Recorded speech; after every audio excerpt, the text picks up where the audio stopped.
దేవుని యొక్క వాక్య భాగాన్ని మనము ధ్యానం చేద్దాం. పరిశుద్ధ గ్రంథము నుండి కొరింథీయులకు రాసినటువంటి మొదటి పత్రిక, కొరింథీయులకు రాసిన మొదటి పత్రిక 15వ అధ్యాయము 58వ వచనాన్ని మనం చదువుకుందాం. కాగా నా ప్రియ సహోదరులారా మీ ప్రయాసము ప్రభువునందు వ్యర్థము కాదని ఎరిగి స్థిరులను కదలని వారును ప్రభువు కార్యాభివృద్ధి యందు ఎప్పటికీ ఆసక్తులై ఉండుడి. దేవుడు తన పరిశుద్ధమైన వాక్యాన్ని మనందరి వెన్నికిడిలో దీవించును గాక. ప్రభునందు ప్రియమైనటువంటి క్రైస్తవ సంఘమా, అపోస్తలుడైనటువంటి పౌలు గారు కొరింథీ సంఘానికి లేఖ రాస్తూ ఆయన మాట్లాడుతూ ఉన్నటువంటి మాట ఏంటయ్యా అనంటే, ఆ కొరింథీ పట్టణస్థులు చాలా ప్రయాసపడుతూ ఉన్నారు. వాస్తవానికి ఒక సంఘము కట్టబడాలి అనంటే ఆ సంఘ కాపరితో పాటు సంఘ సభ్యులందరూ కూడా ప్రయాసపడితేనే ఆ సంఘము అభివృద్ధి చెందుద్ది. కాబట్టి ఆ కొరింథీ పట్టణంలో ఉన్నటువంటి సంఘ బిడ్డలందరూ కలిసి వారు ప్రయాసపడుతూ ఉన్నప్పుడు వారు చాలా అవమానాలు ఎదుర్కొన్నారు. ప్రారంభ అధ్యాయంలోనే అంటాడు, సిలువను గూర్చినటువంటి వార్త నశించుచున్న వారికి, అంటే ఆ కాలములో ఆ ప్రాంతంలో ఉన్నటువంటి ప్రజలు దేవునిని నమ్ముకున్నటువంటి వారు కొద్దిమంది అయితే, నమ్మకుండగా ఉన్నవారు చాలామంది ఉన్నారు. ఇప్పుడు ఈ కొద్ది మందిని చూసినప్పుడు సిలువను గుర్చినటువంటి వార్త వారు ప్రకటిస్తూ ఉంటే, సిలువ దగ్గరికి వెళ్ళి వారు దేవుణ్ణి ఆరాధన చేస్తూ ఉంటే, దేవుని సన్నిధిలో కూడుకుని దేవుని స్తుతిస్తూ ఉంటే, ఆ సిలువను గూర్చినటువంటి వార్త నశించిపోతున్నటువంటి ప్రజలు ఎలా మాట్లాడుకునేవారంటే వాళ్ళ గురించి వెర్రితనంగా మాట్లాడుకునేవారు. ఎవరు వీళ్ళకేదో వెర్రి పట్టేసిందిరా, పొద్దున్నే లేగిస్తే ఏడుతున్నారు వీళ్ళు, పొద్దున్నే లేగిస్తే అస్తమానం స్తోత్రం స్తోత్రం అంటున్నారు, అస్తమానం మేము పాపులం అని అంటున్నారు, మమ్మల్ని కాపాడమని దేవుని అడుగుతూ ఉన్నారు, ఇంకా అస్తమానం ఇదే పనిరా వీళ్ళు అని చెప్పేసి ఆ దేవుని నమ్మనటువంటి వారికి అందరూ కూడా ఏమనుకుంటున్నారంటే, నమ్మిన వారిని చూసినప్పుడు హేళన చేస్తూ ఉండేవారంట. ఆ క్రమంలో రాను రాను ఏం జరిగిందయ్యా అనంటే, సంఘము అభివృద్ధి చెందుతూ ఉన్నటువంటి తరుణంలో సంఘములో విశ్వాసులే కానీ సేవకుడే కానీ ప్రియులరా నమ్మినటువంటి వారందరూ కూడా సంఘ విషయాలలో ప్రయాసపడుతూ ఉంటారు. ఇప్పుడు సర్వసాధారణంగా దేవుని పని, ఈ పనిలో నేను పాలిభాగస్తున్నైతే నాకేంటి? మనిషి ఆలోచన ఎలా ఉంటుందంట, ఏదైనా ఒక చిన్న పని చేస్తే నాకు లాభమేంటి? పొద్దున్నే లేచి ఏదైనా కూలి పనికి వెళ్ళాడంటే ఎందుకు వెళ్తాడు? ఏదైనా వ్యాపారం చేస్తున్నాడంటే ఎందుకు వెళ్తాడు? లేదా ఉద్యోగం చేసుకుంటున్నాడంటే ఎందుకు వెళ్తాడు? పొద్దునుంచి సాయంత్రం దాకా ప్రయాసపడితే ఆ ప్రయాసలో ఆ సాయంత్రం ఇంటికి వచ్చేటప్పటికి ఆ కూలి జీతం కానీ నెల జీతం కానీ లేదా వ్యాపారంలో లాభం కానీ వస్తుందనే కదా మనిషి ప్రయత్నం చేసేది. మరి ఇప్పుడు దేవుని దగ్గరికి వచ్చి ఇదిగో దేవుని మందిరం శుభ్రం చేసే విషయంలో ప్రయాసపడుతూ, దేవుని మందిరంలో ఏ లోట్లు ఉన్నాయో, ఏ పొరపాట్లు ఉన్నాయో, ఏమేమి సరి చేయాలో, ఏమి కావాలో నా వంతుగా నేను కృషి చేయాలని ఒకవేళ ప్రయాసపడుతుండే చూసేవారికి ఎలా ఉంటుందంటే, అప్పుడు ఏమొస్తుందిలే అతమాన దేవుని మందిరంలోకి వెళ్తే. దేవుని మందిరంలోకి వెళ్ళి మనం పని చేయాలా? దేవుని మందిరంలో అదే మనం వెళ్ళి అలా కూర్చుని వస్తే సరిపోదా? అంత మాత్రమే కాకుండా పదే పని చెయ్యాలా అని ఒకవేళ ఆ రోజుల్లో వారు అనుకుంటూ ఉంటే, వారి గురించి వ్రాయబడినటువంటి మాట ఏంటయ్యా అనంటే, ఇదిగో నా ప్రియ సహోదరులారా మీ ప్రయాసము ప్రభువునందు వ్యర్థము కాదు అని ఎరగాలి, తెలుసుకోవాలి.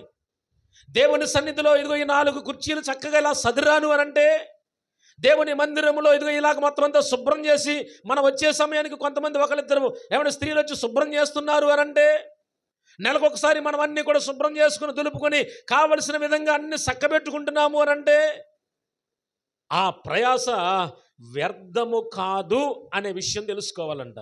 చాలామంది ఏమనుకుంటామంటే, ఆ దేవుని మందిరంలో పని అంతా చేయాలంటావా? దేవుని దగ్గరికి వెళ్తే సరిపోదా? ఆ సమయానికి వెళ్ళి కూర్చొని కాసేపు పాట పాడేసి కాసేపు ప్రార్థన చేసుకుని వస్తే సరిపోదంటావా? అన్నట్టుగా చాలామంది ఆలోచన చేస్తూ ఉంటారు. కానీ దేవుని యొక్క ఆలోచన ఆనాడు పౌలు గారితో మాట్లాడుతూ, అయ్యలారా ఇదిగో మీరు ప్రభువునందు ఏ ఏ కోణములలో మీరు ప్రయాసపడుతున్నారో మీ ప్రయాసను దేవుడు చూస్తూ ఉన్నాడు. మీ ప్రయాసకు తగిన ప్రతిఫలాలు దేవుడు ఇవ్వబోతూ ఉన్నాడు. కాబట్టి ప్రభువునందు మీ ప్రయాస వ్యర్థము కాదు అనే విషయాన్ని మొట్టమొదటిగా గుర్తుపెట్టుకోనండి.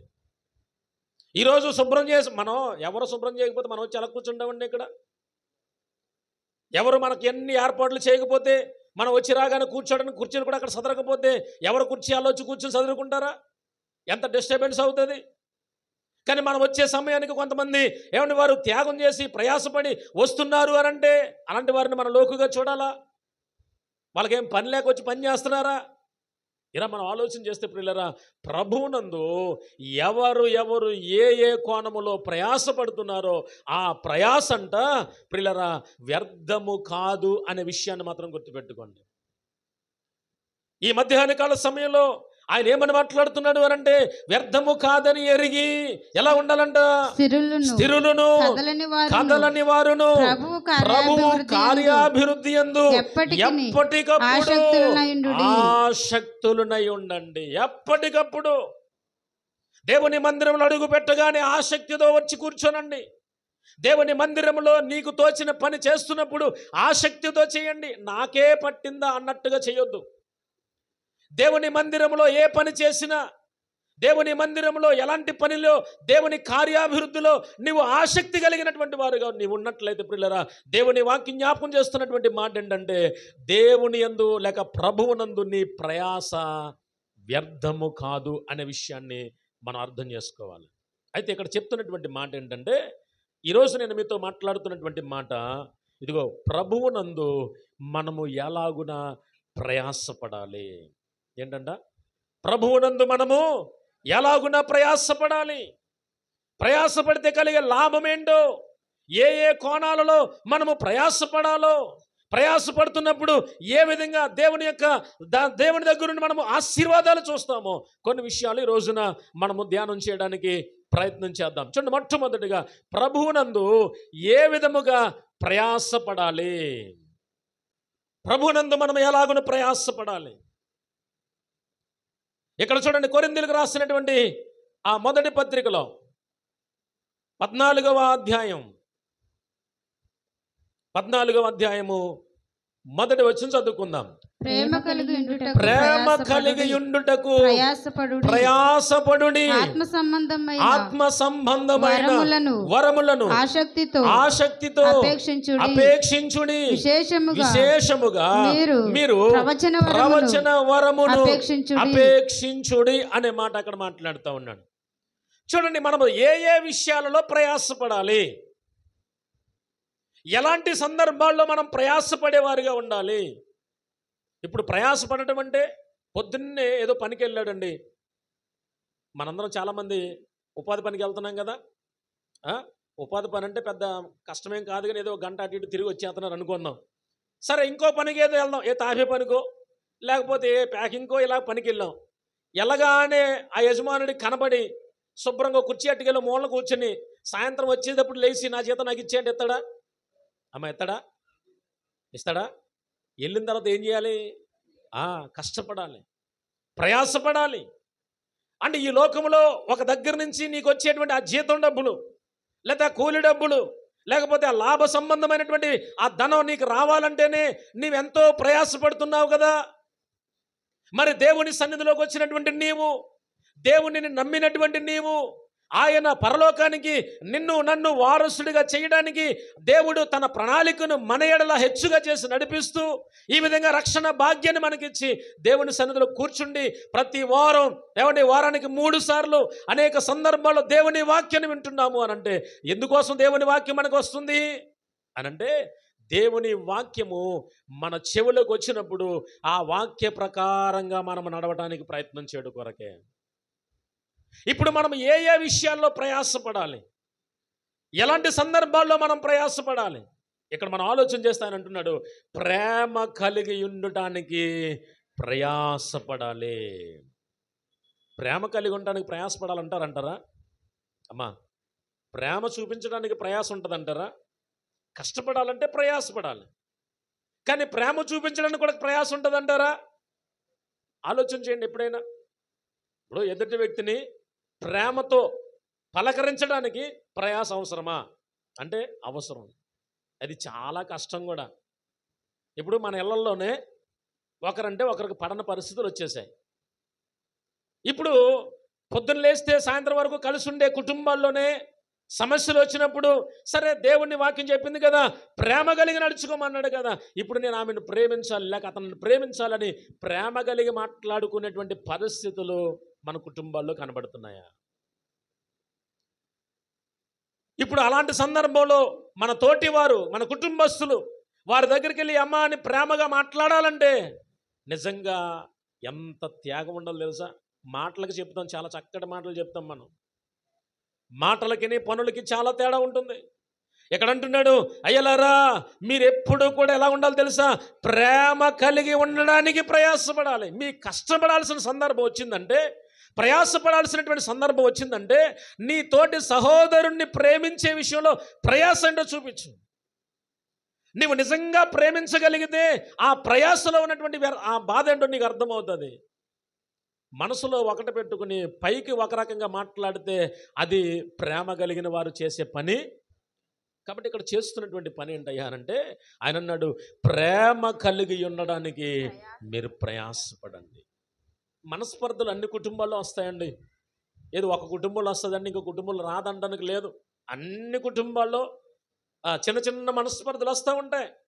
ఆ మనస్పర్ధలు వచ్చినప్పుడు నన్నెందుకు ఇలాగన్నారు, నాకెందుకు ఇలా చేశారు అని ఒకవేళ మన మనస్పర్ధలు వచ్చినప్పుడు బాధ కలిగింది, కొన్ని రోజులు మాట్లాడుకోలేదు, తర్వాత వెళ్ళి నాన్న నన్ను క్షమించు అని అనాలంటే, అమ్మ నన్ను క్షమించు అని అనాలంటే, లేక తమ్ముడు అరే నన్ను క్షమించరా అని అనాలంటే, లోపల ఎంత ప్రేమ ఉంటే అలాగ అనగలం. లోపల ప్రేమ లేకపోతే పైకి వెళ్ళి అలా కనిపించి అలా వచ్చేస్తాం అంతే. ఇప్పుడు ఇక్కడ అంటున్నటువంటి మాట ఏంటంటే, ఒక వ్యక్తి ప్రభువునందు ప్రయాసపడాలి అనంటే, ప్రభువు పోలికలోనికి మనము మరల్చబడాలి అనంటే, ఆయన ఒక మాట చెప్తున్నాడు, మీరు ప్రేమ కలిగి ఉండడానికి మీరు ఏం చేయాలంట?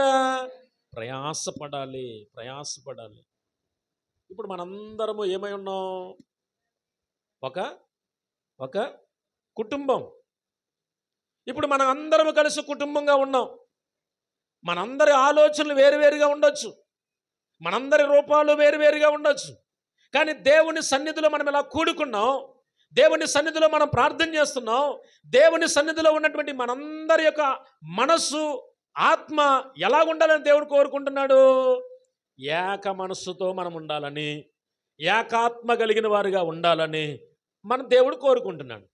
ఇప్పుడు ఒక విషయాన్ని ఇక్కడ ప్రస్తావించినప్పుడు, ఒకవేళ ఏమండి మన మనసులో ఒకటి పెట్టుకుని రకరకాలుగా ఆ బయటికి వెళ్ళిన తర్వాత పలానాయన నన్ను ఇలా అన్నాడు, పలానాయన లేక పలానామె నన్ను ఇలా అన్నది అని రకరకాలుగా గొడవలు పెట్టుకుని మనస్పర్ధలు తెచ్చుకునే పరిస్థితుల్లో ఒకవేళ ఉంటే, అక్కడ చూపించాల్సినటువంటి పని ఏంటో తెలుసా? ప్రేమ. ప్రేమ కలిగి ఉండడానికి ఏం చేయాలి తెలుసా?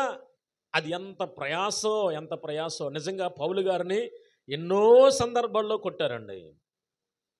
ఆయన ఏ గ్రామం వెళ్ళి వాక్యాన్ని అందించడానికి వెళ్తున్నా అనేక సందర్భాల్లో అధికారులు వారిని పట్టుకుని కొట్టిన సందర్భాలు ఉన్నాయి, చెరసాలలో వేసిన సందర్భాలు ఉన్నాయి, హింసించిన సందర్భాలు ఉన్నాయి.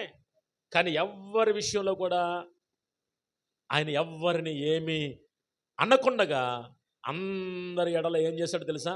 ప్రేమ కలిగే మాట్లాడాడు. ఈరోజు మనం నేర్చుకోవలసినటువంటి ప్రాముఖ్యమైనటువంటి విషయం, ప్రేమ కలిగి ఉండండి అని చెప్తూ ఉంటాం, దానిలో ఉన్నటువంటి ప్రయాస ఏంటో ఈరోజు మనం నేర్చుకోవాలి. ప్రేమ కలిగి ఉండడానికి ప్రయాసపడండి అని చెప్పి దేవుని వాక్యం మనకి జ్ఞాపకం చేస్తూ ఉంది. కాబట్టి మనము ప్రభువులో ఏ ఏ విషయాలలో మనము ప్రయాసపడాలో కొన్ని విషయాలు ఈ రోజున మనం ధ్యానం చేస్తూ ఉన్నాం. చూడండి, మొట్టమొదటిగా ప్రేమ కలిగి ఉండడానికి ఏం చేయాలంట? ప్రయాసపడాలి. రెండవది ఫిలిప్పీలకు రాసినటువంటి పత్రిక, ఫిలిప్పీలకు రాసినటువంటి పత్రిక 4వ అధ్యాయం 3వ వచనాన్ని చదువుకుందాం. అవును నిజమైన సహకారి ఆ స్త్రీలు క్లెమెంతుతోను నా ఇతర సహకారులతోను స్వార్థ పనిలో నాతో కూడా ప్రయాసపడిన వారు గనుక వారికి సహాయము చేయమని నిన్ను వేడుకొనుచున్నాను. ఆ సహకారుల పేర్లు జీవగ్రంథమందు రాయబడి ఉన్నవి. దేవునికి మహిమ కలుగును గాక. పిల్లరా, చదవబడినటువంటి వాక్య భాగాన్ని మనం పరిశీలన చేస్తే ఫిలిప్పీ సంఘానికి పౌలు గారు లేఖ రాస్తూ ఆయన అంటున్నటువంటి మాట ఏంటయ్యా అనంటే, ఇదిగో ప్రభువునందు వారు ఏం చేస్తున్నారయ్యా అనంటే, వారు నిజమైన సహకారి. ఎవరు వాళ్ళు? చూడండి, 2వ వచనం కూడా చదువుతున్నాను. ప్రభువునందు ఏక మనస్సు గలవారై ఉండుడని యువోదియాను బతిమాలు కొనుచున్నాను. వాళ్ళు ఏం చేయాలంట? సంఘములో ఉన్నారు వాళ్ళు. ఎవరు వాళ్ళు? యువోదియా అనబడే సహోదరి, సుంటుకే అనేటువంటి సహోదరి. ఆ సంఘములో ఇద్దరు ఉన్నారు. వాళ్ళిద్దరి మధ్య కొన్ని మనస్పర్ధలు వచ్చాయి. వారిద్దరు ఒకే సంఘములో ఉన్నారు. వారిద్దరూ కూడా వేరు వేరుగా స్థితులు కనబడుతూ ఉన్నాయి. అలాంటి సందర్భాలు మన దగ్గర ఉన్నాయంటారా అమ్మా? ఇలాంటి సందర్భాలు మన దగ్గర ఉన్నాయంటారా? మేము ఒకే మందిరానికి వెళ్తాం కానండి, మేము మాట్లాడుకోమండి.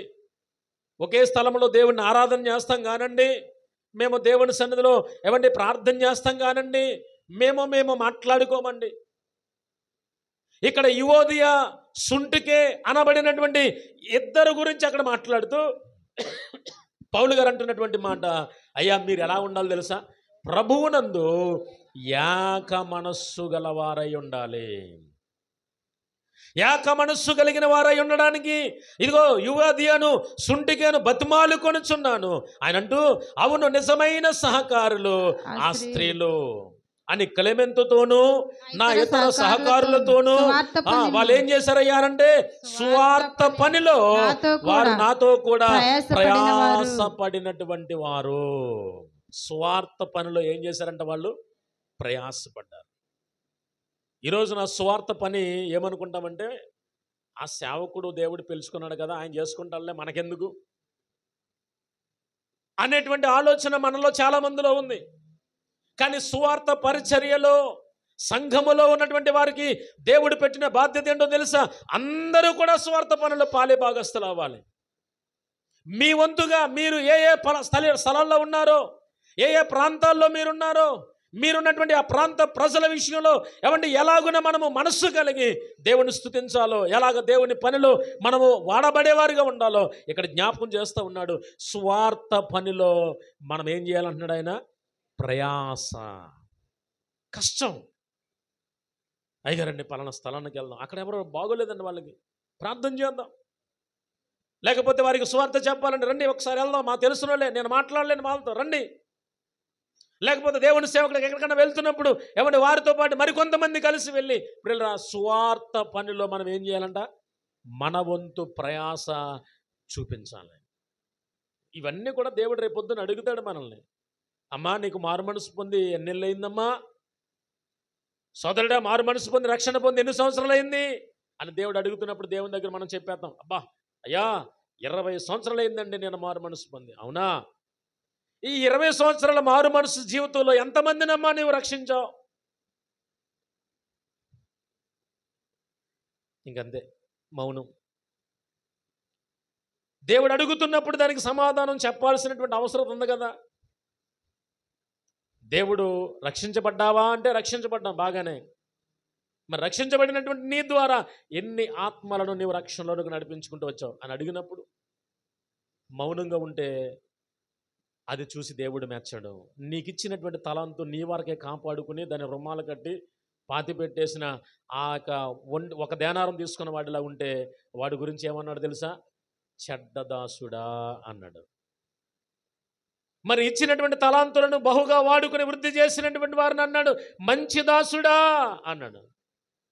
ఇప్పుడు దేవుడు ఈ లోకంలో లేక ఈ పల్లివాడి గ్రామంలోనే ఏమైనా ఎంతోమంది ఉన్నప్పటికీ కూడా నిన్ను ప్రత్యేకంగా ఎన్నిక చేసుకుని నిన్ను దేవుడు ఆకర్షించి కొన్ని సంవత్సరాల క్రితమే రక్షణ అంటే ఏంటో, మారు మనస్సు అంటే ఏంటో ఏమండి ఈ అనుభవంలోనికి నిన్ను నడిపించాడంటే ఆ రోజుల్లో నీ తోటోళ్ళు ఎవరు లేరనా? అంటే ఆ రోజుల్లో ఎంతోమంది ఉన్నప్పటికీ కూడా దేవుడు నిన్ను వెదకి రక్షించాడు. నీ ద్వారా స్వార్థ పరిచర్యలో నీ వంతు సహకారిగా నీ ఉంటావని నిన్ను నమ్మి నిన్ను దేవుడు రక్షిస్తే, రక్షించబడినటువంటి నీ జీవితంలో ప్రియులారా, దేవుని యొక్క సన్నిధిలో సువార్త పనిలో భారము లేని వారిగా ఒకవేళ మనం ఉంటే, ఇక్కడ మాట చెప్తున్నాడు, నీవు సువార్త పనిలో ఏం చేయాలంట? ప్రయాసపడాలి. ప్రయాసపడాలి. అలా ప్రయాసపడాలని రెండవ విషయాన్ని దేవుని యొక్క వాక్య భాగం మనకి జ్ఞాపకం చేస్తూ ఉంది. తర్వాత ఇంకొక మాట కూడా చదువుదాం. మూడవ మాటను కూడా మనము ధ్యానం చేద్దాం. తిమోతికి రాసినటువంటి రెండవ పత్రిక, తిమోతికి రాసిన రెండవ పత్రిక 4వ అధ్యాయం 2వ వచనం చదువుకుందాం. వాక్యమును ప్రకటించుము, వాక్యమును ప్రకటించుము, సమయమందును సమయమందును అసమయమందును ప్రయాసపడుము, సంపూర్ణమైన దీర్ఘశాంతముతో ఉపదేశించుచు ఖండించుము, గద్దించుము, బుద్ధి చెప్పుము అనే మాట అక్కడ మాట్లాడుతూ ఉన్నాడు. ప్రియులారా, ఇక్కడ చదవబడినటువంటి వాక్య భాగం మనం పరిశీలన చేస్తే, వాక్యమును ప్రకటించడానికి ఏం చేయాలంట? ప్రయాసపడాలి. ఎప్పుడు సమయమందును అసమయమందును. అంటే నీకు ఎప్పుడు అవకాశం వస్తే అప్పుడు నువ్వేం చేయాలంట? వాక్యాన్ని ప్రకటించేవారిగా ఉండాలి. మరి మనకే తెలియనప్పుడు ఏం ప్రకటిస్తాం? ముందు మనకు తెలుసుంటే వెళ్ళి ఏమైనా చెప్పడానికి అవకాశం ఉంటుంది. ఇప్పుడు మనకు తెలియకపోతే అక్కడికి వెళ్ళి ఏం చేస్తాం? ఇప్పుడు రక్షించబడినటువంటి మనం నీ సాక్ష్యం చెప్పి, అమ్మా ఒకప్పుడు నా జీవితం ఇలాగుంది, ఒకప్పుడు నా బ్రతుకు ఎలాంటిది, ఇదిగో నేను ఈరోజు రక్షించబడ్డాను, నా జీవితంలో దేవుడు ఎన్నో కార్యాలు చేశాడు అనే దేవుణ్ణి నమ్మినటువంటి నీ వెళ్ళి నీ ఇరుగు పొరుగు వారి దగ్గర ఒక్క మాట, ఎన్నో విషయాలు మాట్లాడుకుంటూ ఉంటామే కలిస్తే, వాళ్ళ గురించి వీళ్ళ గురించి విరామం లేకోకుండా పొద్దున్న మొదలెడితే సాయంత్రం వరకు రకరకాల మాటలు మాట్లాడుకుంటూ ఉంటామే. మరి ఇన్ని మాటలు మాట్లాడుకుంటున్నప్పుడు అసలు రక్షించబడినటువంటి నీ జీవితంలో నీ రక్షణ సాక్ష్యం ఎప్పుడైనా వాళ్ళతో పంచుకున్నావా? దేవుణ్ణి నమ్ముకుంటే ఇదిగో ఇలాంటి కార్యం చేస్తాడని నీ జీవితంలో చేసినటువంటి సాక్ష్యాన్ని ఏ రోజైనా నీ తోటి సహోదరికి మనం పంచుకున్నామా? ఈరోజు మనం ఆలోచన చేయాలి. ఏం చేయాలంటున్నాడు ఆయన? అమ్మా, వాక్యమును ప్రకటించడానికి ప్రయాసపడాలి. ఒకవేళ వాక్యం నాకు రాదండి, నేనేం చదువుకోలేదండి, వాక్యం తీసి నేను ఎలా బోధించలేనండి, మంచిదే. ఒకవేళ నువ్వు చదువుకోలేకపోవచ్చు, కానీ మాట్లాడగలిగిన వాక్శక్తి దేవుడిచ్చాడు కదా. రక్షించబడినటువంటి అనుభవం దేవుడు నీకు ఇచ్చాడు కదా. రక్షించబడినటువంటి నీవు ఏ విధంగా రక్షించబడ్డావో, రక్షణ పొందినటువంటి ముందు ఏ విధంగా నీవు ప్రార్థన చేశావో, ఏ విధంగా కన్నీరు కార్చావో, గత జీవితం ఎలాంటిదో ఈ జీవితం ఎలాంటిదో నీవు అనుభవిస్తున్నావు కదా. నీవు అనుభవిస్తున్నటువంటి ఆ జీవితాన్ని నువ్వు సాక్ష్యం రూపంలో నీ పక్క వారికి నువ్వు చెప్పలేకపోతే, మనలను విశ్వాస యొక్క గుంపులో మనం ఉన్నటువంటి వారమేనా అంటవా? ఈరోజు మనం ఆలోచన చేయాలి ప్రియులారా. ఇక్కడ పౌలు గారు తిమోతితో రాస్తూ అంటున్నాడు, అయ్యా వాక్యమును ప్రకటించడానికి నువ్వేం చేయాలి తెలుసా? ప్రయాసపడాలి. వాక్యాన్ని ప్రకటించడానికి నీవు ప్రయాసపడాలి. 4వదిగా ఇంకొక మాట చదువుదాం, చూడండి. నెహెమ్యా గ్రంథము 2వ అధ్యాయం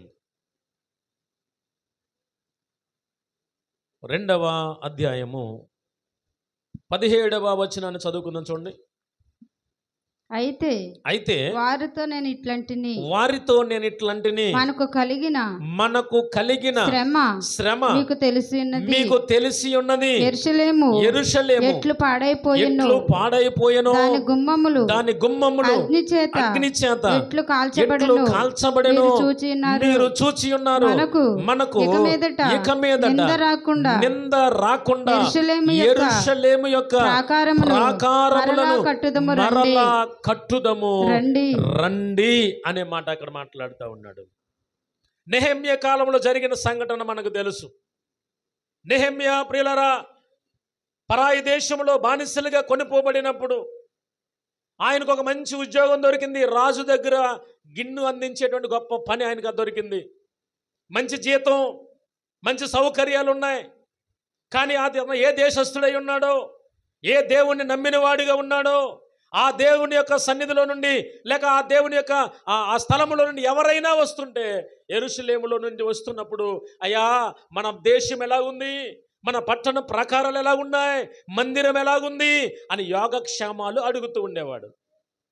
ఇప్పుడు చెరలోనికి వస్తున్నప్పుడు, ఆ మార్గం గుండా వస్తున్నప్పుడు ఎవరైనా కల్పించి వారిని అడుగుతున్నప్పుడు, వారికి ఒకవేళ అయ్యా ఏం చెప్పమంటారు, మన ప్రాకారాలన్నీ కూల్చబడ్డాయి, గుమ్మములు కాల్చబడ్డాయి అని చెప్తే ఆయన హృదయము చాలా వేదన చెందింది. అయ్యయ్యో దేవుని మందిరం అలా పాడైపోయిందా అని చెప్పి ఏం చేశాడంట, ఉపవాసాలు ఉన్నాడంట. ఉపవాసాలు ఉన్న తర్వాత చేసినటువంటి పని ఏంటో తెలుసా? దేవుని రాజు దగ్గర నుంచి ఆయన ఆజ్ఞ తీసుకున్న తర్వాత తన ప్రజలతో మాట్లాడుతూ అంటున్నటువంటి మాట ఏంటో తెలుసా? ఇదిగో అక్కడ మాట్లాడుతున్నటువంటి మాట, అయితే వారితో నేను ఎలాగ అంటున్నాను, ఏమని, మనకు కలిగినటువంటి శ్రమ మీకు తెలిసి ఉన్నది. ఏం శ్రమ కలిగింది ఆ రోజుల్లో వాళ్ళకి? స్వదేశములో ఉండడానికి వారికి అవకాశం లేదు. స్వేచ్ఛగా దేవుని మందిరంలోనికి ఆరాధన చేసుకునే అవకాశం లేదు. అక్కడ వాళ్ళేమో చెరలోనికి పట్టుకుపోయారు, బానిసలు బ్రతుకుతున్నారు పక్క దేశంలో. ఇప్పుడు అలాంటి పరిస్థితులు అంటున్నాడు, అయ్యా మనకు కలిగిన శ్రమ మనకు తెలుసున్నది కదా, ఈ శ్రమ తెలిసిన తర్వాత కూడా మనం దేవుని పని చేయొద్దా? ఈ శ్రమలో ఉన్నప్పుడు కూడా దేవుని గురించి మనం ఆలోచన చేయొద్దా? మన లోపాలు ఒప్పుకోవద్దా? సరి చేసుకోవద్దా? ఏమండి, మనము మరలా నింద రాకుండా ఉండున్నట్లుగా మన వంతు ప్రయాసం మనం చేయొద్దా అని చెప్పి ఏం చేశాడంట ఆయన వారితో మాట్లాడుతూ, యెరూషలేము ఎట్లా పాడైపోయానో, దాని గుమ్మములు అగ్ని చేత ఎట్లు కాల్చబడినో మీరు చూచి ఉన్నారు కదా. మనందరం ముఖరు కల్లారా చూసాం, ఇప్పుడు చూచి ఉన్నారు కదా. ఇప్పుడు ఇక మీదట మనకు నింద రాకుండా ఉండునట్లు ఏం చేయాలి తెలుసా? యెరూషలేము యొక్క ప్రాకారములు మరలా కడదాము రండి అన్నాడు. ఆ రోజుల్లో యెరూషలేము దేవాలయము కాల్చబడింది, ఆ ప్రాకారములు కూల్చబడ్డాయి. ఇప్పుడు మనము చేయాల్సినటువంటి పని ఏంటంటే, పడిపోయినటువంటి వారు అనేక మంది మన ముందున్నారు. పడిపోయినటువంటి వారు అనేక మంది మన ముందు కనబడుతూ ఉన్నారు. ఒకసారి వెలిగింపబడి దేవుని యొక్క సన్నిధిలో దేవునిని రుచి చూసి, ఏమంటే ఒకసారి బాప్తిసం తీసుకుని మరలా ఏమైపోతున్నారంటే లోకములో కలిసిపోతున్నటువంటి వారిని చాలామంది మనకు కనబడుతూ ఉన్నారు. ఇప్పుడు పడిపోయినటువంటి ప్రాకారాలు కట్టడానికి నెహెమ్యా ఎలాగున పూనుకున్నాడో, ఒకసారి వెలిగింపబడినటువంటి ఒక వ్యక్తి లోకములో పడిపోయినప్పుడు, లోకములోనికి జారిపోయినప్పుడు అలాంటి వారిని తిరిగి లేవనెత్తడానికి ఏం చేయాలి తెలుసా? ప్రయాసపడాలి. మనం ఏం చేస్తాం తెలుసా? ఒక్కడదా గతంలో బాగానే ప్రార్థన చేసిందండి, అలాంటి ఆవిడే లేక అలాంటి అతనే ఒకవేళ ఏదో కష్టం వచ్చో నష్టం వచ్చో మొత్తానికి లోకంలో జారిపోయాడు. జారిపోయినని చూసి ఏమంటాం అమ్మా? జారిపోయినని చూసి ఏమంటాం? అస్సలు అమ్మో అప్పుడు ఒక రకంగా ఉందండి వాళ్ళ పరిస్థితి, ఇప్పుడు అంత భక్తి అంతా ఏమైపోయింది తెలుసా? భక్తి అంతా మూట కట్టేశారు, అయిపోయింది వాళ్ళ భక్తి అని ఇలాగా నిందించే మాటలు మాట్లాడుతూ ఉంటాం, అవమానకరమైనటువంటి మాటలు మాట్లాడుతూ ఉంటాం. కానీ దేవుడు అది మెచ్చుకోడు. అలాంటి వారు పడిపోయిన వారు నీకు కనబడితే వారి కొరకు ప్రత్యేకంగా నీవు మోకాళ్ళు వంచవలసిన బాధ్యత ఎవరిది? మన మీద ఉంది. ప్రభువా, ఒకప్పుడు వెలిగింపబడిన నా సహోదరుడు పడిపోతున్నాడయ్యా, ఒకప్పుడు వెలిగింపబడిన నా సహోదరి ఈ రోజున లోకంలో జారిపోతుందయ్యా, మరలా ఆమెను పిలువు నాయన, ఆమెతో మీరు మాట్లాడు నాయన, అతనిని మీరు ఆకర్షించు నాయన అని ప్రార్థన చేయాల్సినటువంటి బాధ్యత ప్రతి విశ్వాసి మీద ఉన్నది. ఇప్పుడు నెహెమ్యా కాలంలో జరిగిన వారిని ఏం చేశాడయ్యా అంటే, పడిపోయినటువంటి ప్రాకారాలు తిరిగి కట్టడానికి ప్రయత్నం చేసినట్లు పడిపోయిన వారిని తిరిగి కట్టడానికి మనం ఏం చేయాలి తెలుసా? ప్రయాసపడాలి. కనపడ్డారు ఎప్పుడన్నా ఒకసారి వెలిగింపబడి పడిపోయిన వాళ్ళు, బాప్తిసం తీసుకుని మరలా లోకంలో కలిసిపోయిన వాళ్ళు ఎప్పుడైనా కనిపించారండి మీకు? అలా కనిపించినప్పుడు ఎరా అప్పుడే అయిపోయిందని భక్తి అని అనకూడదు. అలా పడిపోయిన వారిని చూసి మన హృదయము వేదన చెందాలి. ప్రభువా నీతో సహవాసం చేసేవారిలో ఒక వ్యక్తి జారిపోతున్నాడయ్యా, మరలా మీరు కట్టండి, మరలా మీరు లేవనెత్తండి అని ప్రార్థన చేసేటువంటి భారం, బాధ్యత, తిరిగి కట్టడానికి, వారి జీవితాన్ని కట్టడానికి ప్రయాసపడాల్సినటువంటి అవసరం ఉంది. ఏం చేయాలంటే ఇప్పుడు పడిపోయిన వారిని తిరిగి కట్టడానికి ఏం చేయాలంట? ప్రయాసపడాలి. ఇంకొక మాట కూడా మనం చదువుకుందాం, చూడండి ఒకసారి. దినవృత్తాంతముల మొదటి గ్రంథం 29వ అధ్యాయం.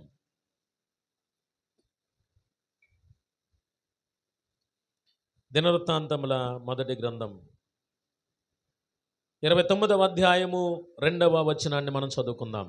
నేను బహుగా ప్రయాసపడి నా దేవుని మందిరమునకు కావలసిన బంగారపు పనిని, బంగారమును, వెండి పనికి, వెండిని, ఇత్తడి పనికి, ఇత్తడిని, ఇనుప పనికి, ఇనుమును, కర్ర పనికి, కర్రలను, గోమేదకపు రాళ్లను, చెక్కుడు రాళ్లను, వర్ణములు గల పలు విధములైన రాళ్లను, మిక్కిలి వెలగల నానావిధ రత్నములను, తెల్ల చలువరాయి విశేషముగా సంపాదించితిని అనే మాట అక్కడ మాట్లాడుతున్నాడు.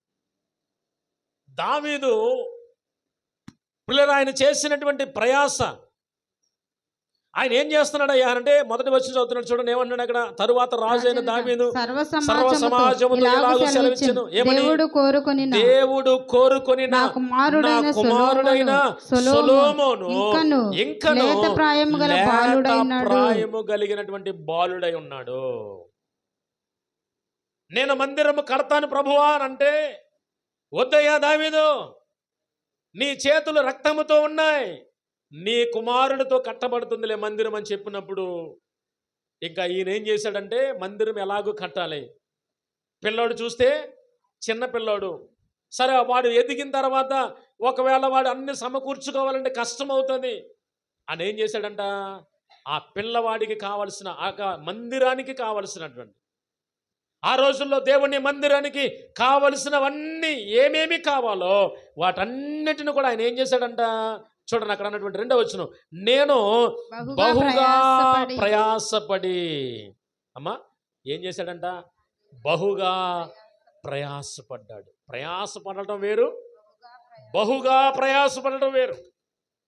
సువార్త పనిలో ప్రయాసపడమన్నాడు, ప్రేమ కలిగి ఉండటంలో ప్రయాసపడమన్నాడు, ప్రియుల వాక్యాన్ని ప్రకటించడానికి ప్రయాసపడమన్నాడు. ఇప్పుడు ఇక్కడ అంటున్నటువంటి మాట ఏంటో తెలుసా? నేను బహుగా ప్రయాసపడ్డాను. ఎందుకు ప్రయాసపడ్డాడు ఆయన? ఆ పైన అన్నటువంటి మాట చూడండి, కట్టబోవు ఆలయము మనుషునికి కాదు, దేవుడైన యెహోవాకే గనుక ఈ పని బహు గొప్పది. గొప్పది వేరు, బహు గొప్పది వేరు. ప్రయాస వేరు, బహు ప్రయాస వేరు. ఇప్పుడు చూడండి ఇక్కడ అంటున్నటువంటి మాట, నేను దేవుని మందిరము కట్టాలని అనుకుంటున్నప్పుడు ఆ మందిరము ద్వారా ఏమేమి కావాలో, ఎలాంటి అవసరతలు ఉన్నాయో వాటన్నిటిని సిద్ధం చేయడానికి ఆయన ఏం చేశాడయ్యా అనంటే బహుగా ప్రయాసపడ్డాడంట. అంటే మందిర నిర్మాణము కొరకు ఆయన ఏం చేశాడు? ఇప్పుడు బహుగా ప్రయాసపడ్డాడు. ఎలాంటి ప్రయాసపడ్డాడు అనంటే, బంగారం పని చేసేవాడికి ఎంత బంగారం కావాలో అంత బంగారం సిద్ధం చేసి పక్కనెట్టాడు. వెండి పని చేసేవారికి ఇదిగో ఈ మందిరం కట్టడానికి ఎంత వెండి కావాలో అంత వెండి సిద్ధం చేసి అదొక పక్కన పెట్టాడు. ఇత్తడి పని చేసే వాళ్ళు ఎంతమంది ఉన్నారో వారికి ఎంత ఇత్తడి కావాలో అంత సమకూర్చేసి అదొక పక్కన పెట్టాడు. ఏమంటే కర్ర, వెళ్ళగలిగినటువంటి రాళ్ళు, ఇలాగ రకరకాలుగా మందిరంలో ఏది కావాలో అక్కడ అన్నాడు. తెల్ల చలవ రాళ్ళు అంట, అంటే ఇలాంటి పాలరాతులు కూడా ఆ రోజున సిద్ధం చేశాడు. ఇవన్నీ సిద్ధం చేశాడు. ఎందుకు సిద్ధం చేశాడు? చూడండి 3వ వచనం చదువుతున్నాను. మరియు నా దేవుని మందిరము మీద నాకు కలిగి ఉన్న మక్కువ చేత అనే మాట అక్కడ మాట్లాడుతున్నాడు. దేని చేత చేశాడంట ఆయన? దేవుని మందిరం మీద ఆయనకి మక్కువ అంటే ప్రేమ లేక ఇష్టం. పిల్లల దేవుని మందిరం కట్టాలనేటువంటి ఆలోచన చేత, మక్కువ చేత ఎంత ప్రయాసపడ్డాడు అనంటే అతను బహుగా ప్రయాసపడ్డాడంట. అందుకనే ఇక్కడ మాట్లాడినటువంటి మాట ఏంటంటే దేవుని మందిరము కొరకు ప్రయాసపడాలి. ఇప్పుడు ఈ మందిరం మనం కట్టబడింది కదా, దానికే వచ్చేసిందా ఈ మందిరం? అమ్మా, దీనికే ఆ గోడలు అయ్యాయి పెట్టేసుకుని మనం వచ్చేటప్పటికి స్లాబ్ వేసేసి, మనం వచ్చేటప్పటికి ఫ్యాన్లు వేసేసి కట్టేసి అట్లా అయ్యా వచ్చేసినాయా? ప్రారంభంలో ఏంటి నేల అమ్మ? ఎలాంటి నేల ఇది? పందులు దొరులుతూ ఉండేటువంటి నేల. పందులు దొరులుతూ ఉన్నటువంటి నేలలో దేవుడు తన సేవకుని పిలిచి ఈ స్థలము కొనుక్కొని ఇక్కడ మందిరం కట్టాలనుకున్నప్పుడు చాలామంది ఏమనుకున్నారంటే, ఇప్పుడంటే ఇన్ని ఇల్లులు వచ్చాయి కానీ అప్పుడేం లేవు. అదంతా కూడా ఇదిగో భయంకరమైనటువంటి ముళ్ళ చెట్లతో రకరకాలైనటువంటి చెత్త చెదారంతో ఉండేది ఈ స్థలం అంతా కూడా. ఇప్పుడు మందిరం కట్టడానికి ప్రయాసపడ్డాడు దేవుని సేవకుడు. ఇప్పుడు సేవకుడు అక్కడే కట్టేసాడు అంటారా మందిరం? అమ్మా, ఎంతమంది కష్టపడ్డారు దీనికోసం. నాకు వివాహం అయ్యేసరికి స్లాబ్ కూడా వేయలేదు, ఈ కింద కూడా ఏం కట్టలా, పిల్లర్స్ లేసి ఉన్నాయి అంతే. ఆ రోడ్డు ఆ పక్కన వారన మాత్రం చిన్న తాటేకు పాక ఉండేది, అందులో ఆరాధన జరుగుతూ ఉండేది. నిజంగా మనము ఈ మందిరం కడుతున్నప్పుడు కానీ, ఈ ప్రహరీ గోడలు కడుతున్నప్పుడు కానీ అందరూ కూడా వంతుల వారిగా వచ్చి నిజంగా ఎంత శ్రమను దానం చేశారు, ఎంత ప్రయాసపడ్డారు. ఇప్పుడు ఈయనంటున్నటువంటి మాట ఏంటో తెలుసా? ఇదిగో నేను దేవుని మందిరములో దాని మీద ఉన్నటువంటి మక్కువ చేత ఏమి కావాలో, ఎంత కావాలో, నా కుమారుడు లేత వయసులో ఉన్నాడు కాబట్టి వాడికి సమస్తమును కూడా నేను ఏం చేయాలనుకుంటున్నాను, ఆయన సమకూర్చాలనుకున్నాను. అన్ని సమకూర్చాడు. సొలొమోను పెరిగి కొంచెం పెద్దవాడైన తర్వాత సొలొమోను ద్వారా దేవుని మందిరము నిర్మించబడింది. పిల్లలు, ఇక్కడ మనం ఆలోచన చేయాల్సిన విషయం ఏంటంటే, ఏ విషయాలలో మనం ప్రయాసపడాలి అనంటే దేవుని మందిరము కొరకు కూడా మనం ఏం చేయాలి తెలుసా? ప్రయాసపడాలి. మనందరి ప్రయాసను బట్టి రోజుని స్థాయిలో మన మందిరం ఉంది. ఇంకా మందిరములో ఏ కొరత ఉంది, మందిరములో ఏ లోటు ఉంది, ఏ అవసరత మందిరంలో కనబడుతుంది, వాటి విషయంలో మందిరమును ప్రేమించువారు మందిరము మీద ఉన్నటువంటి మక్కువ చేత ఆ అవసరతల్లో పాలిభాగస్తులు అవుతూ ఉంటారు. కాబట్టి ఈ యొక్క మధ్యాహ్న కాల సమయంలో అమ్మా 5 విషయాలు నేను మీకు జ్ఞాపకం చేశాను. ఏంటంట? మొట్టమొదటిగా మీరు ప్రేమ కలిగి ఉండడానికి ప్రయాసపడాలి. ప్రభువునందు మీ ప్రయాస వ్యర్థం కాదు. ఒకరేదో మనల్ని అన్నారని మనం అవమానంగా తీసుకుని, అదేదో మనకు బాధగా తీసుకుని బాధపడితే ఆ బాధ కూడా దేవుడు చూస్తున్నటువంటి దేవుడు. కాబట్టి ప్రభువునందు మీ ప్రయాస ఎన్నడూ కూడా వ్యర్థం కాదని తెలుసుకొనండి. మొట్టమొదటిగా తెలుసుకునేటువంటి వారిగా ఉంటూ ఏం చేయాలో తెలుసా? మీరు వాటి విషయంలో మరింతగా ముందుకు సాగిపోవాలని లేఖన భాగం మనకు జ్ఞాపకం చేస్తూ ఉంది. అయితే ఇక్కడ అన్నాడు, మొట్టమొదటిగా ప్రేమ కలిగి ఉండడానికి ప్రయాసపడండి. రెండవదిగా స్వార్థ పనిలో ప్రయాసపడండి. స్వార్థ పనిలో, దేవుని యొక్క పనిలో, స్వార్థ వ్యాప్తి చేయుటలో మన వంతు మనము ప్రయాసపడాలి. మూడవదిగా వాక్యమును లేక సాక్ష్యమును ప్రకటించుటలో మనం ఏం చేయాలి తెలుసా? ప్రయాసపడాలి. మనం పొద్దున్న లేచిన తర్వాత ఎన్నో మాటలు మాట్లాడుకుంటూ ఉంటాం. దేవుని ఎరగని వారు మనకు పరిచయస్తులు అవుతూ ఉంటారు. దేవుని ఎరగని వారు మన బంధువులు ఉన్నారు. దేవుని ఎరగని వారు మన స్నేహితులు ఉన్నారు. దేవుని సన్నిధికి రానివారు మన తోటి వారు చాలామంది ఉన్నారు. అలాంటి వారితో కలిసినప్పుడు సందర్భం చూసుకుని, వీలు చూసుకుని, ఇలా ఖాళీగా ఉండే బదులు రండి ఒక రారా వచ్చి అక్కడ కూర్చొని నేను ఎవరేమంటారు అని ఇలా ప్రేమగా పిలిస్తే, సరే పదే పదే పిలుస్తున్నాడు కదా ఒకసారి వచ్చి కూర్చుందాం అని అలా కూర్చున్నాడు, బయట అక్కడ కూర్చున్నాడు అనుకుందాం. మీ ప్రయాస అక్కడికి తీసుకొచ్చారు. మీ ప్రయాస దేవుడు చూస్తున్నాడు. ఆ ఆత్మ రక్షించబడాలని మీరు ప్రార్థన చేశారు. ఇప్పుడు దేవుని సేవకుడు వాక్యాన్ని అందిస్తున్నప్పుడు ఆత్మావేశంతో ఒకవేళ తెలియకోకుండా ఒకవేళ ఒక మంచి మాట అతని హృదయంలో నాటుకుంది అనుకోండి, అమ్మో దేవుని దగ్గరకు వచ్చి ఎలాంటి మాటలు మాట్లాడుతున్నారా, వెంటనే ఆ మాట ఇది నా కొరకే కదా అని ఒకవేళ పొడవబడితే వెంటనే అతను మారు మనసు పొందడానికి ఒకవేళ మార్గదర్శకుగా మీరు అవుతారు కదా. ఆ ఆత్మ రక్షించబడితే దానివల్ల వచ్చేటువంటి ప్రతిఫలం మీరే అనుభవిస్తారు కదా. పిల్లరా, అలాంటి వారందరూ కూడా నిత్యము ప్రకాశించే జ్యోతుల వలె ఉంటారని లేఖనం మనకు జ్ఞాపకం చేస్తుంది. కాబట్టి ఈ సమయంలో మన ప్రయాస సువార్త పనిలో లేక సాక్ష్యం చెప్పే పనిలో సమయం అనక అసమయం అనక మనం ఏం చేయాలంట? ప్రయాసపడాలి. 4వదిగా పడిపోయినటువంటి వారిని తిరిగి కట్టడానికి. మన తోటి వారు చాలామంది పడిపోయిన వారు కనబడతా ఉన్నారు. ఒకప్పుడు మంచిగా ప్రార్థన చేసేవాళ్ళండి, ఒకప్పుడు చక్కగా సమయానికి మందిరానికి వచ్చేవారండి, ఒకప్పుడు చాలా చక్కగా సాక్ష్యం చెప్తూ ఉండేవారండి. ఇప్పుడు ఎందుకో దూరం అయిపోతున్నాడండి. అలాంటి వారు కనబడ్డారా? అలాంటి వారిని తిరిగి కట్టడానికి నువ్వేం చేయాలి తెలుసా? ప్రయాసపడాలి. నా సహోదరుడు పడిపోయాడయ్యా, నా సహోదరి జారిపోయి పడిపోయిందయ్యా, లోకంలో కలవకూడదయ్యా, నీతిమంతులు 7 మార్లు పడినా తిరిగి లేస్తారని లేఖనం సెలవిచ్చినట్లుగా నీ కుమారుని నీ కుమార్తెని మీరు పట్టుకొనండి నాయన అని ప్రార్థన చేస్తూ వారి కొరకు మనం ప్రార్థన చేస్తున్నప్పుడు పిల్లరా, అలాగ పడిపోయినటువంటి వారిని తిరిగి కట్టడానికి మనము ప్రయాసపడేవారుగా మనము. చివరిగా ఆయన అన్నాడు, దేవుని మందిరము కొరకు మనం ఏం చేయాలంట? ప్రయాసపడాలి, ప్రయాసపడాలి. చివరికి ఇంకొక మాట మనం చదువుకుందాం. చివరిగా ఇంకొక మాట, తిమోతికి రాసిన మొదటి పత్రిక 6వ అధ్యాయము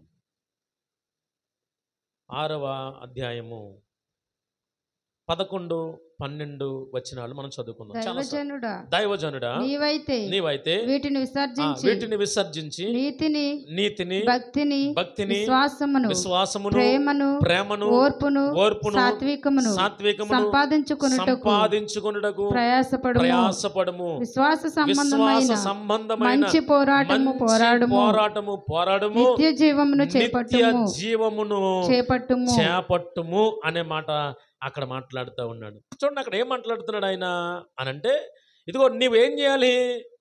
నీవు నీతిని భక్తిని విశ్వాసమును ప్రేమను ఓర్పును సాత్వికమును సంపాదించుకోవడానికి ఊరుకుని వచ్చేస్తాయా అమ్మా? ఇవన్నీ కూడా ఊరుకుని వస్తాయంటారా? ప్రయాస మనం ఓర్చుకుంటున్నామని ఎప్పుడు తెలుస్తుంది? మన తోటివారు మన విషయంలో ఏదైనా అన్నప్పుడు మనం ఓర్చుకుని ఏమి తిరిగి మాట్లాడకపోతే ఒకసారి చూస్తారు, 2 సార్లు చూస్తారు, అమ్మో ఏమి అనట్లేదులే అని ఓర్పు గురించి మనం మాట్లాడుకోవాలి. విశ్వాస విషయంలో కొన్నిసార్లు శ్రమలు వస్తున్నప్పుడు మన విశ్వాసాన్ని పరీక్షించుకునేటువంటి పరిస్థితి. ఇలా చెప్పుకుంటూ వెళ్తే ఇక్కడ అన్నాడు, చాలా విషయాలు చెప్పాడు. చివరిగా ఆయన అన్నటువంటి మాట ఏంటో తెలుసా? నిత్య జీవమును చేపట్టడానికి మనం ఏం చేయాలి తెలుసా? ప్రయాసపడాలి. నిత్య జీవమును చేపట్టాలి. నిత్య జీవం చేపట్టాలంటే ఎక్కడున్నది? మనం పట్టుకుంటే దొరుకుతుందా అని అంటే మన కళ్ళకు కనబడలేదు ప్రస్తుతానికి. కానీ వాక్యమును వింటున్నప్పుడు పరిశుద్ధ గ్రంథంలో నిత్య జీవంలో ఉన్నటువంటి ఆ పరలోకము మహిమను మనము అనేక సార్లు మనం చదువుతూ ఉన్నాం. ఇప్పుడు మానవుని యొక్క ఆలోచన, దేవుని యొక్క ఆలోచన ఎప్పుడు కూడా భూమి మీద ప్రతి మానవుడు కూడా దేవుని దగ్గరికి వెళ్ళిపోవాలి. క్రైస్తవులుగా ఉన్నటువంటి మన ఆలోచన కూడా ఇదిగో ఈ లోకంలో ఉన్నంతసేపు దేవుణ్ణి నమ్ముకోవాలి, యథార్థంగా బ్రతకాలి. ఒకనొక సమయం వచ్చినప్పుడు ఒకవేళ కన్ను మూస్తే లేక ప్రభువు రాకడే వస్తే మనందరము కూడా ప్రభువుతో సహా ఎత్తబడేటువంటి వరుసలో ఉండాలి. అదే కదా క్రైస్తవుని యొక్క నిరీక్షణ. మరి ఇలాంటి నిరీక్షణ కలిగినటువంటి మన జీవితాల్లో నిత్య జీవమును చేపట్టుము అని అంటే ఎలా వస్తుంది నిత్య జీవం?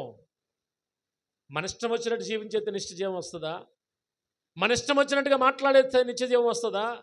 మన ఇష్టం వచ్చినట్టుగా బ్రతికేస్తే నిత్య జీవం వస్తుందా? మారు మనసు పొందకుండా, విశ్వాసాన్ని కాపాడుకోకుండా, ప్రియరా బాప్తిసం తీసుకోకుండా, బలలో చేపెట్టుకోకుండా నిత్య జీవానికి వారసులం అయిపోతామా అంటే కానే. నిత్య జీవాన్ని చేపట్టము అని అంటే, ప్రభువా నేను నీ దగ్గరలో యుగ యుగాలు నీతో సహవాసం చేయాలని కోరుకుంటున్నాను. ఈ లోకములో నాకు ఇచ్చినటువంటి ఆయుష్ కాలంలో నేను నమ్మకంగా ఉంటానయ్యా. నా మాటల యందు, ప్రవర్తన యందు, ఎవండి చూపుల యందు, అన్ని విషయాల్లో నేను నీకు మాదిరిగా ఉండడానికి ప్రయత్నం చేస్తూ నమ్మకస్తుడిగా ఉండడానికి నా వంతు నేను ప్రయత్నం చేస్తాను ఆయన అని ఎవరైతే దేవుని సన్నిధిలో ఎదురు చూస్తారో, కనిపెడతారో ప్రియులరా, ఆయన అంటున్నటువంటి మాట ఏంటో తెలుసా? నిత్య జీవాన్ని చేపట్టడానికి మనం ఏం చేయాలి తెలుసా? పోరాడవలసినటువంటి, ప్రయాసపడవలసినటువంటి అవసరం ఉంది.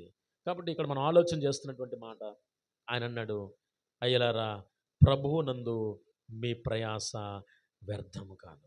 ఒకవేళ అన్నాడు, నీవు వీటన్నిటిని కూడా విసర్జించి నీవు నీతిని కానీ భక్తిని కానీ కాపాడుకుంటూ ఉంటే, విశ్వాసమును కానీ ప్రేమను కానీ ఓర్పును కానీ సాత్వికమును కానీ నీవు కాపాడుకుంటూ ఉంటే, దాని వలన వచ్చేటువంటి లాభం ఏదైతే ఉందో నీకేమాత్రము కూడా అది కోల్పోవు.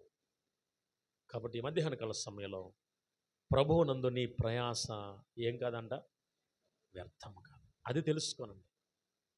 ప్రభువుకి నువ్వు ఏమిచ్చావు అనేది ఆయన చూడ్డు, కానీ ఎలా ఇచ్చావు అనేది చూస్తాడు.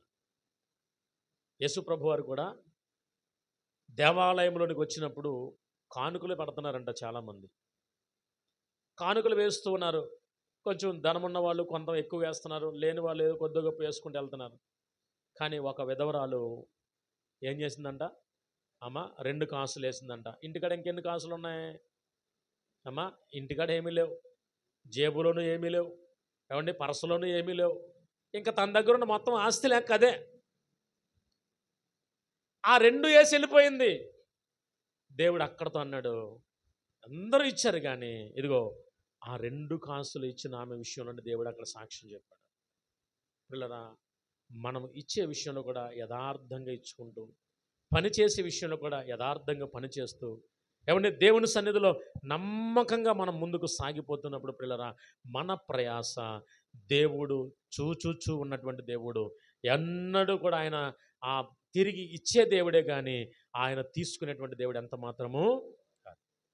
ఒకవేళ మనం ఒకటి చేశాము అని అంటే దానికి 2 అంతలుగా మనకు తిరిగి ఇచ్చేస్తాడు.